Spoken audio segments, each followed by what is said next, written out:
So, buddy came over. The way that I see things, I sort of classify.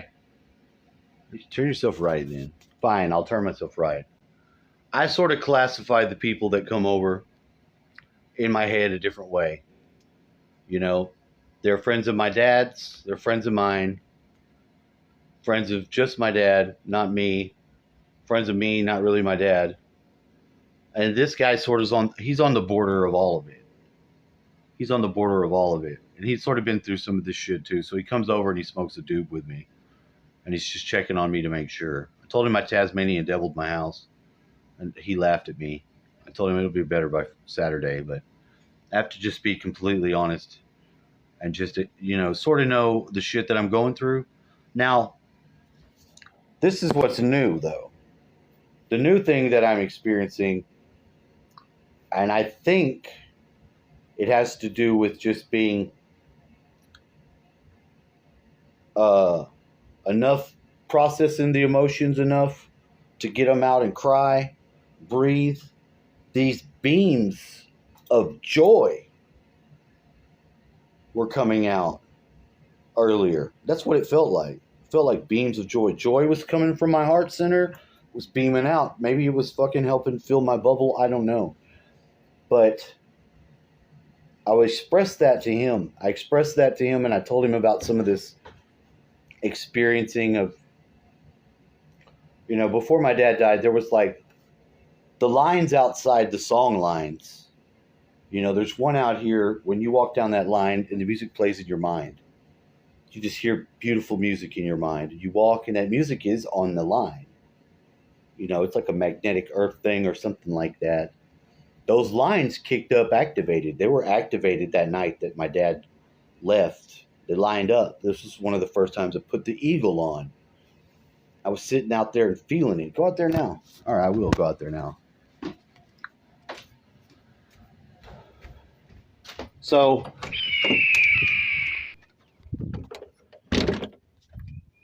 I am getting guidance. I told him the story about how I had initially heard the voice tell me to go and get the key to my grandmother's house when I was locked out. A story I've told many times before.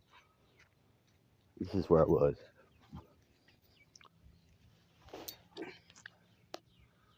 So right here.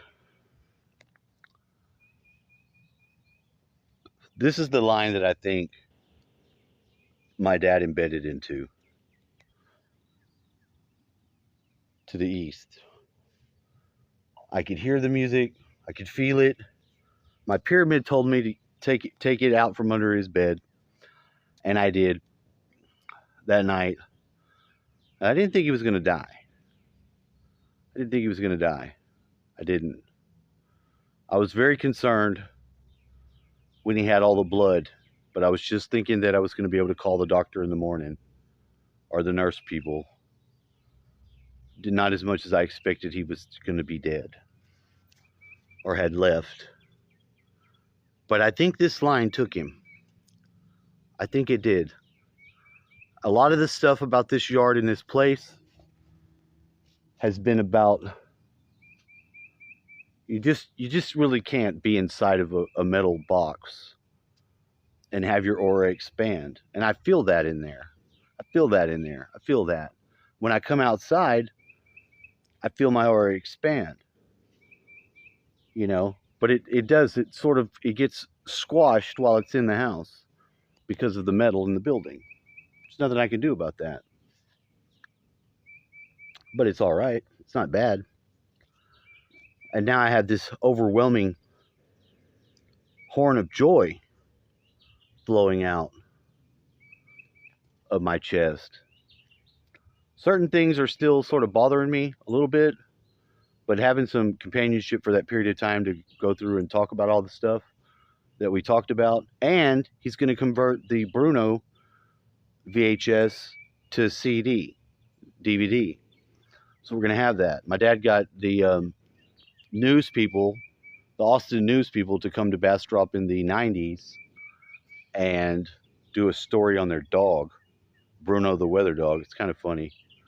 But that VHS just appeared sort of, and there was some other stuff that just appeared out of nowhere. There's just certain things that I've got to tiptoe around that if I break any of those crystal glasses, I'll lose my shit. I'll start to cry. I'll be upset. I'll feel like a piece of shit. Other stuff, I'm just having to move around because there's part of me is that material side is fighting with whatever shadow side of my dad that was so damn Capricorn. Don't touch my stuff. Don't move my stuff. I don't think he cares about his stuff the same way now. I don't think stuff's an issue when you die. I don't think your stuff's an issue. I already don't have too much of a.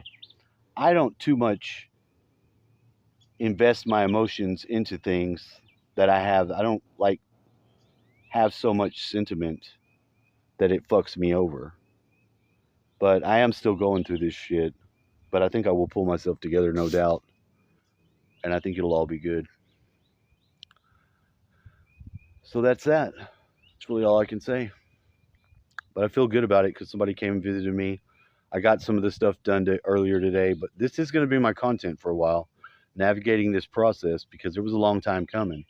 I spent 10 years with my dad. I spent 10 years with my dad and got really close to him in those 10 years. I would never. I wish I wouldn't have had to not have my kids in those 10 years. I'm really trying to get them back, at least that link, because I don't think we realize how important our people are to us, even if we've done wrong. This guy said that after 10 years, his dad came back and took care of his mom, that they were all poor, him and 5 kids. He was one of 5 kids. His mom was all sick. They came from Michigan. There's a weird Michigan and Eagle thing, because I got an eagle feather from Michigan, from the drummer Steve. It came through another guy. I got it later on, but the spirit of that guy is still with us. The spirit of that guy is still with us. He was a badass. He was a badass dude. And he really was. So I'm feeling better. And my emotions that I have that are going through, they're actually kicking out something in the, they're processing good because they're kicking out some real hardcore energy in this area. It's coming out and it feels like a joy I've never felt in my life. Like a bliss I've never experienced ever. And it feels really good. And I'm trying to share that. And trying to do that alchemy of transmute that fucking scorpion sting into that eagle. Alchemical eagle, baby.